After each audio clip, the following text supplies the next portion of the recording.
Hey guys, welcome to my Formula 1 2025 Drivers Constructors Championship prediction. As we know, the reigning champions last year were Mclaren. Can they do it again this year? Do I think they can do it again this year?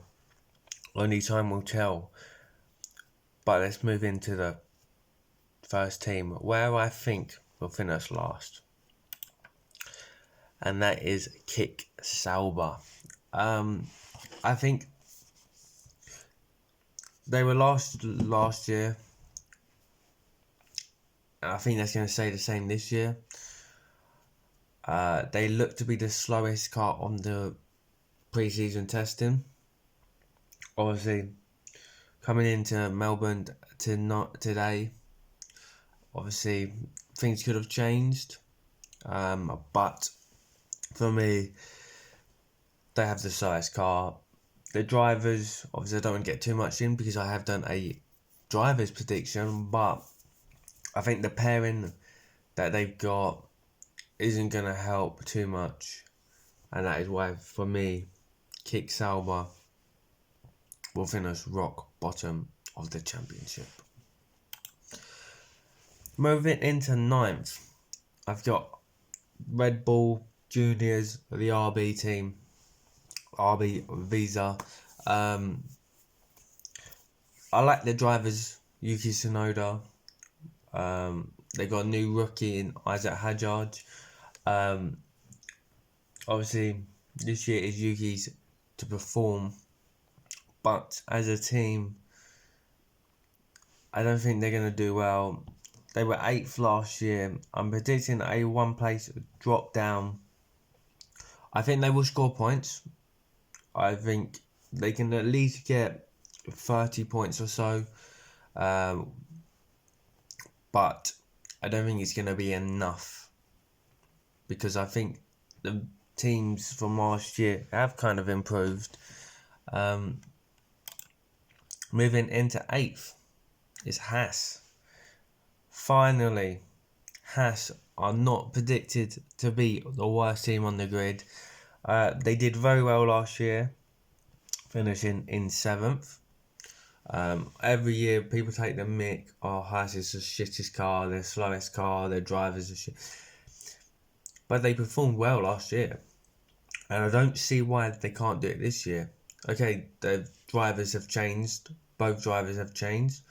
But they've got a young talent of Oliver Behrman in the side, and they've got experience of Ocon. Obviously, whether Ocon can lead a team, we don't know. But I think as a pairing, it's nice, and I think they could definitely get 30 to 40 points this season. Moving into 7th, I've got an Aston Martin. It's a 2-place drop off from last year's constructors. But for me,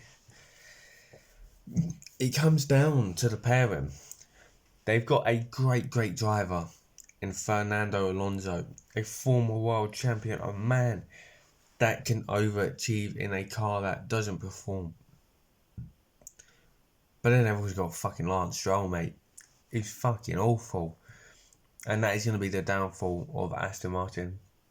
If Aston Martin want to be a contender this year and next year and the year after, they've got to have that hard talk and go, Lance Stroll has to go.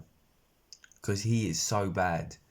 And that is why I've put them in 7th. Fernando Alonso is no Max Verstappen. He's not going to win races. He's not going to get podiums every week. Yes, Alonso will get points here and there in the top 10 to 5 and will be consistent, but he's not going to win races, so he's not going to lead Aston Martin to a driver's championship. So they really need to get rid of Lance Stroll. In 6th, I've gone with Alpine. Bit of a surprise because Alpine were 6th last year. They're 6th again this year, which means they haven't improved. However, I think they've got good drivers, and I think they're on a project. And if you can stay 6th, get some more points compared to 65 last year, then you've done well. You know, you're moving in the right direction. You're going to get the funds for next year. And yeah, I think this could be a team that comes back in a couple of years' time. Maybe not this season, maybe not next year, but in 3 or 4 seasons, who knows where Alpine could be if they get it right. So I'm predicting them to be 6th. In 5th, a shocking prediction, I know, Williams. They were 9th last year. So why have I got them 5th? Well, it's because of only one man. The smooth operator, Carlos Sainz, obviously driving the Williams. We know how good Alex Albon can be, how he can find his way into those points. But now with a good driver to go alongside Albon to get him points as well, I think Williams are going to do it. I think they're on a project to get back to being one of those established names in Formula 1. Obviously, it's a big, bold prediction to go from 9th to 5th this year in the championship. But I think they have the quality to do that, especially with the 2 drivers they've got. So that is why I'm putting them in 5th. In 4th, I've gone Mercedes. Mercedes have struggled for the last 4 years or so. And I think they probably have improved.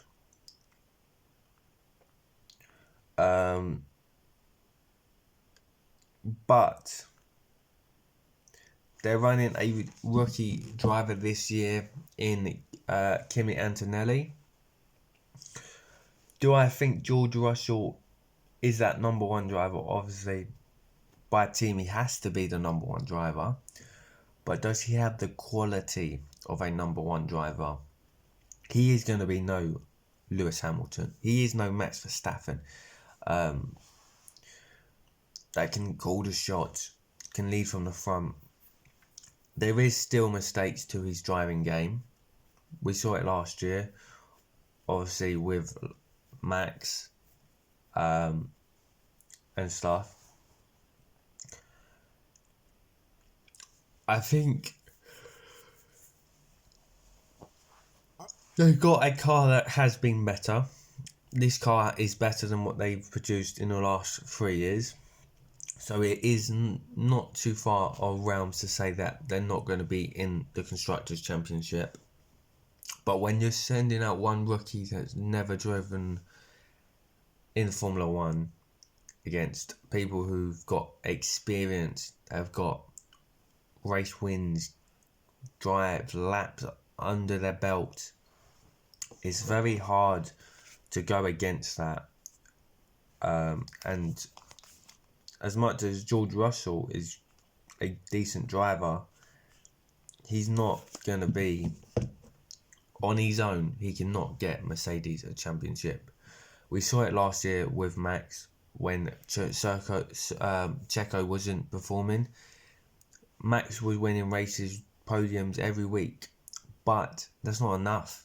You need 2 drivers for the Constructors' Championship, and that is why for me, Mercedes finished 4th, and they stayed 4th from compared to last year. In 3rd, it's Red Bull again, and it's kind of the same of what I said about Mercedes. Yes, we know the difference is we know Max is going to win races. We know he's going to get podiums. He's going to be strong. He's going to have that quick car. But it's about the second driver, Liam Lawson. Is he ready? We've seen him before in the RB main team. He didn't perform. I don't think there was enough last year on the grid to say, wow, he's back. He's going to be that great second driver to Max. He looked okay. And, if I don't want to obviously spoil my driver's predictions, but for Red Bull constructors, you should have went for someone like Carlos Sainz. Trusted Yuki Tsunoda. I don't think Liam Lawson is that person that's going to help Red Bull get the Constructors' Championship back. So, Max will score points. Max will win races for Red Bull. But I think the Constructors' Championship is going to be lost by Liam Lawson for Red Bull.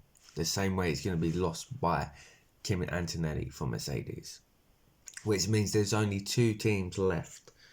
Is it going to be the reigning champions again?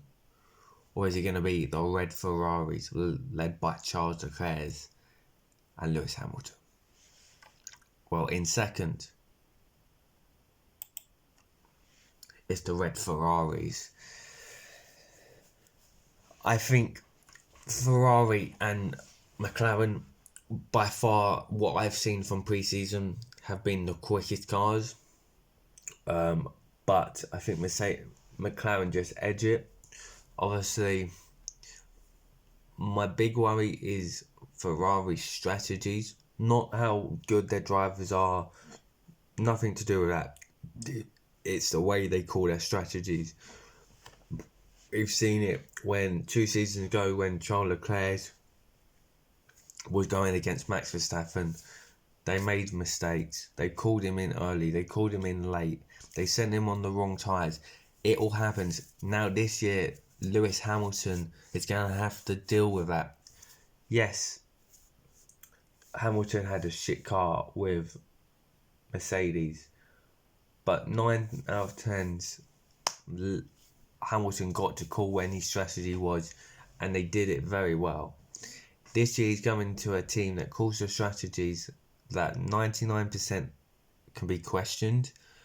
And I think if they want to push on and become champions, they need to get their strategies right within the races, within qualifying, in the sprints, whatever it may be. And that is the one reason why I've put them in second, which means it's going to be a McLaren back-to-back championship. A reason why I put them, obviously, for them first, not including why the other reasons for the other teams, but because I believe they have the strongest pairing. They've got Lando Norris and they've got Oscar Piastri. As a pairing, they've shown it why they did it last year. They were so good working as a team. They have the quickest car coming into this season. Obviously, developments can change and no whatsoever, but they have got the quickest car than out of the rest of the pack. They're coming into Melbourne this week at the home of Oscar Piastri, so they're going to want to put on a good show for him. The one thing that you can worry about McLaren being is, who do they prioritise? Now, I don't want to get too much into the Drivers' Championship, but for constructors, do you go let them race and keep it clean, or do they have a number one driver in mind, which potentially is Lando, and means Oscar has to take another year of a second drive seat, which then could cause problems in the future? To me, I think no matter what they do, whether they send them both out racing and keep it clean and see who wins on the day, or they picked a strategy, they picked a driver, and they send it out. This is how it's going to be.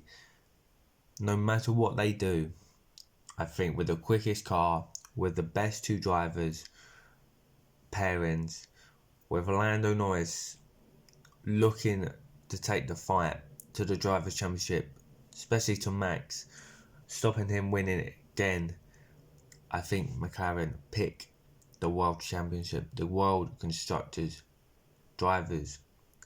The Constructors' Championship will be McLaren's once again. That is my prediction. Obviously, this year I'm going to be doing a fantasy F1 league.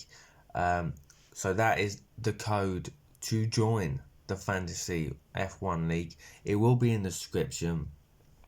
Please leave some comments. If you disagree with what I've said, what I've predicted, that is fine. It is my own prediction. This is what I want to happen, what I think will happen. It doesn't mean it will happen. So if you do have disagreements, let me know in the comments down below. Put the reasons why you think I'm wrong, and the reasons why you think and who you think will be the Drivers' Constructors' Championship winners. And make sure you are subscribed. Make sure you hit the notification bell so you don't miss any of the content from F1 this season on the channel. Thank you for watching. Goodbye.